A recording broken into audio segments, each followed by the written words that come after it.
গৌৰৱ গগৈ এটা নাম যি আজি অসমৰ ৰাজনৈতিক আকাশত উজ্জ্বল তৰাৰ দৰে জিলিকিছে। প্ৰাক্তন মুখ্যমন্ত্ৰী তৰুণ গগৈৰ পুত্ৰ হিচাপে তেওঁৰ পৰিচয় নিঃসন্দেহে ৰাজনৈতিক পৰিয়ালৰ উত্তৰাধিকাৰৰ সৈতে সংযুক্ত। যদিও গৌৰৱ গগৈৰ পৰিচয় প্ৰাক্তন মুখ্যমন্ত্ৰী তৰুণ গগৈৰ পুত্ৰ হিচাপে, কিন্তু তেওঁ নিজৰ অধ্যয়ন, যুক্তি আৰু মৃদুভাষী স্বভাৱৰ দ্বাৰাই নতুন প্ৰজন্মৰ নেতা ৰূপে পৃথক পৰিচয় গঢ়ি তুলিছে। 2014 চনত কলিয়াবৰৰ পৰা লোকসভাৰ সাংসদ হিচাপে ৰাজনীতিত প্ৰৱেশ কৰি গৌৰৱ গগৈয়ে কংগ্ৰেছৰ ভিতৰত হেৰাই যোৱা আত্মবিশ্বাসক পুনৰবাৰ জাগ্ৰত কৰিছে। আৰু 2024 চনৰ ঐতিহাসিক জয় মুখ্যমন্ত্ৰী হিমন্ত বিশ্ব শৰ্মাৰ তীব্ৰ প্ৰচাৰৰ মাজতো এই জয়ে তেওঁক অসম কংগ্ৰেছৰ মুখ্য শক্তি ৰূপে প্ৰতিষ্ঠা কৰিলে।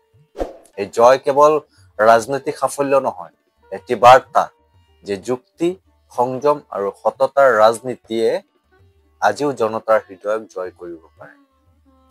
গৌৰৱ গগৈৰ ৰাজনীতিৰ মূল মন্ত্ৰ পৰিৱৰ্তন, বিনাশ নহয়। তেওঁৰ নাটকীয়তা বা সংঘাতৰ পথৰ পৰা আঁতৰি নীতি, যুক্তি আৰু সংলাপৰ শক্তিত বিশ্বাস কৰে।